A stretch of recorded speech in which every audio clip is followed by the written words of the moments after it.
The rain came down in torrents that October night.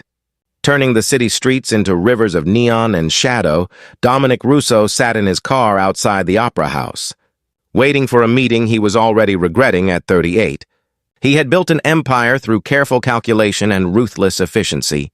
He was the man other men feared, the name whispered in back rooms and dark alleys. But tonight, in the rain-soaked silence of his car, he just felt tired. The passenger door suddenly flew open. A woman tumbled inside, soaking wet and clutching a bundle wrapped in blankets. She was young, maybe late 20s, with blonde hair plastered to her face and terror in her eyes. "Please," she gasped. "Please, can I hide in your car?" "Just for a minute." "Please." Dominic's hand moved instinctively toward the weapon concealed in his jacket, but then he saw what she was holding. A baby, no more than a few months old, wrapped in blankets that were now getting soaked. "Lock the doors," the woman begged. "Please, lock the doors." Dominic pressed the lock button just as a man appeared on the street. He was tall, aggressive, scanning the area with the focused intensity of a predator. The woman ducked down, pressing the baby close to her chest. "Stay down," Dominic said quietly. His voice carried an authority that made her obey without question. The man passed by the car, cursing loudly, then moved down the street. Dominic watched in his mirrors until the figure disappeared around a corner. "He is gone," Dominic said. The woman slowly sat up, her whole body shaking. Now that he could see her properly, Dominic noticed the bruise darkening her cheekbone, the split lip, the way she held herself like someone who had learned to make herself small. "Thank you," she whispered.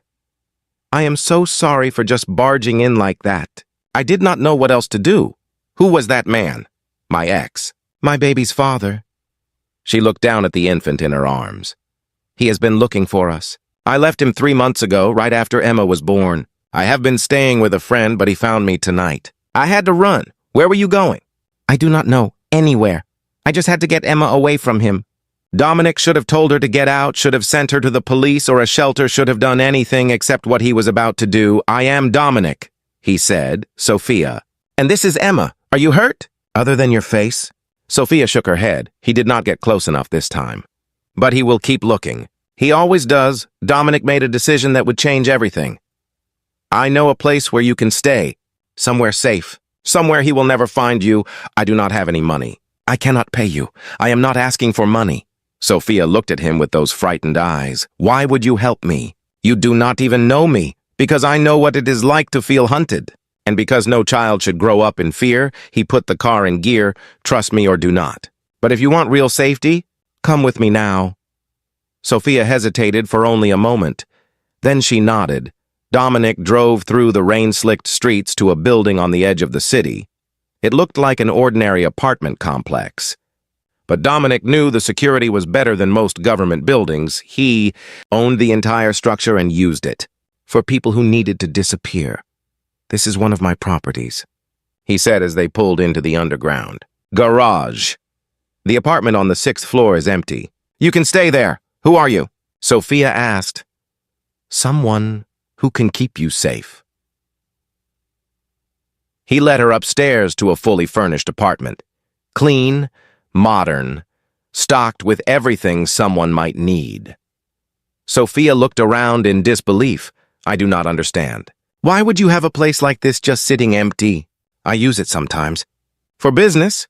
It was not exactly a lie. He did use these apartments for business, just not the kind of business she was imagining. "There is food in the kitchen, clothes in the bedroom that should fit you, diapers and formula in the nursery." "There is a nursery?" "The previous occupant had a child." Sophia walked to the window, still holding Emma close. "Who are you really, Dominic?"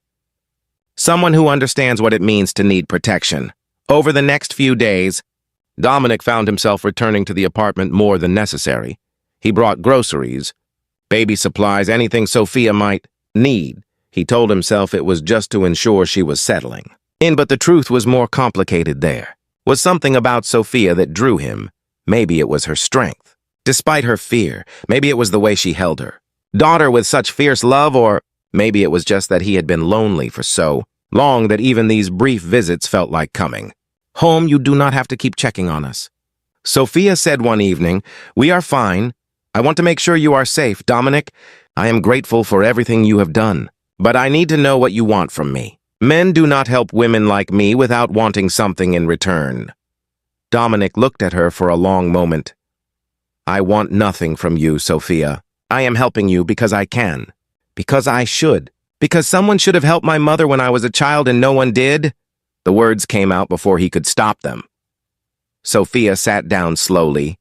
Your father was a violent man who made our lives hell until the day he died. I was 10 when he finally drank himself to death.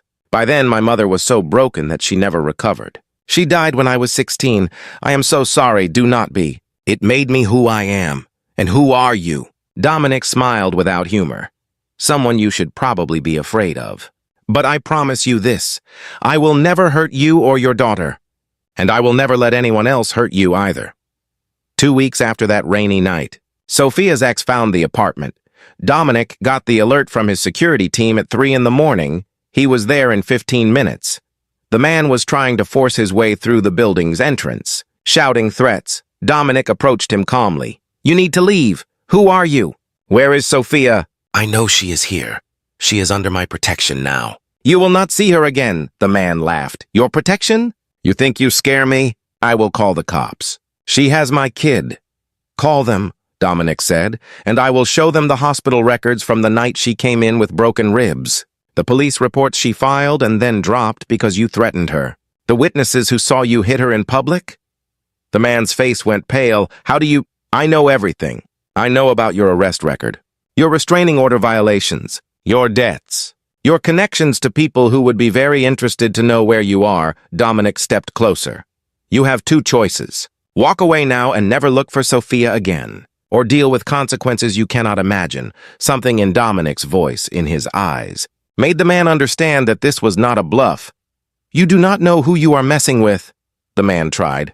Actually, I do. You are a coward who hits women and terrorizes his own child. And I am someone who has ended men far more dangerous than you. The man backed away. This is not over. Yes, it is. If I ever see you near Sophia or Emma again, you will disappear, and no one will ever find you. Do you understand? The man ran. Dominic watched him go, then went upstairs. Sophia was awake, Emma in her arms. He was here, was he not? Yes, but he is gone now. And he will not be back? How can you be so sure? Because I made him understand what would happen if he tried. Sophia studied him. You are not just a businessman, are you? No. Should I be afraid of you? Dominic looked at this woman who had crashed into his life on a rainy night, who had shown him something he thought he had forgotten. Hope. No, he said softly. You should never be afraid of me. Sophia set Emma in her crib and walked over to Dominic. Who are you really? My name is Dominic Russo. I run most of the organized operations in this city. People call me the Don. I am not a good man, Sophia. I have done things that would horrify you, but you saved us. That does not make up for the rest. Maybe not. But it matters to me. She reached out and touched his face. Thank you, Dominic. For everything. The touch undid something in him, years of careful control, of keeping everyone at a distance, of never letting anyone close enough to matter. I should go, he said, but he did not move. Dominic, why are you really helping us?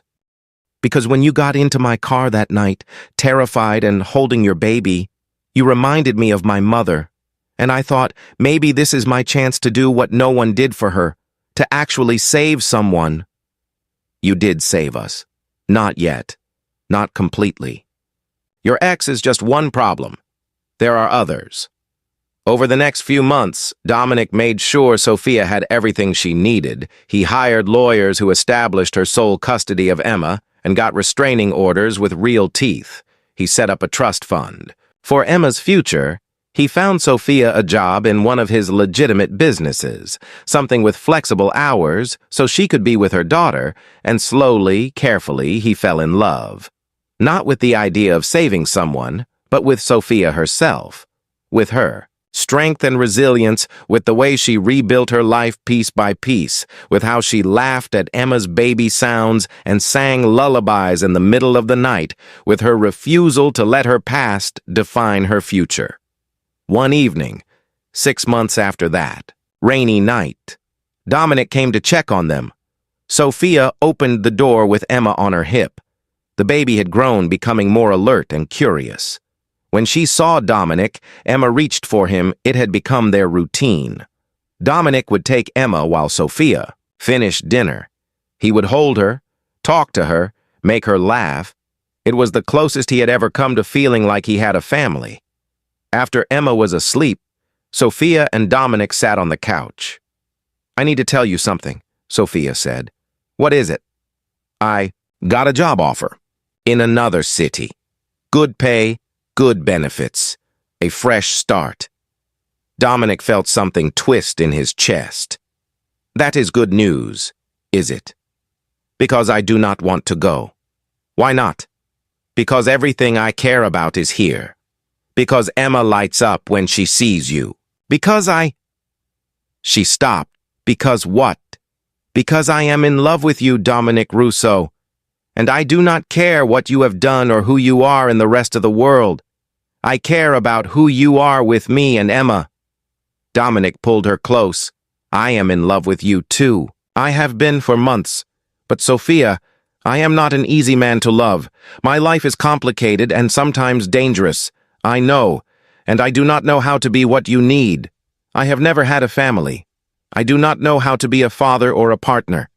Then we will figure it out together." Dominic kissed her. It was gentle, reverent, full of everything he had been afraid to feel. 2 years later, Dominic stood in the nursery of the house he had bought for them, a real house with a yard and a swing set. Emma was 3 now, fearless and full of energy. And Sophia was 7 months pregnant with their second child. He had never imagined this life was possible. "Daddy, come play," Emma called. "Daddy," he still was not used to that word, coming. "Principessa." As he walked downstairs, Dominic thought about the rainy night when a desperate woman had crashed into his car. He had been prepared to send her away, to keep his distance, to maintain the walls he had spent a lifetime building, but she had broken through. All of it, and she had shown him that even someone like him could be saved. That love was not about deserving it, but about being brave enough to accept it. Sophia met him at the bottom of the stairs. "Thank you," she said. "For what?" "For being the man who stopped that night, for choosing to help instead of turning away, for giving us this life. You saved me too, you know. I was just existing before you. Now I am living." They walked into the living room where Emma was building a tower of blocks. This was his family. Not the one he had been born into, but the one he had chosen, the one that had chosen him back. And as the afternoon sun streamed through the windows, Dominic Russo, the man everyone feared, felt something he had never expected. Peace if this story moved. You please like, share, and subscribe for more powerful tales about redemption, unexpected love, and the courage to protect those who cannot protect themselves. Leave a comment sharing your thoughts on second chances and finding family in unexpected places. Your stories remind us that sometimes the most broken people have the greatest capacity to heal and love.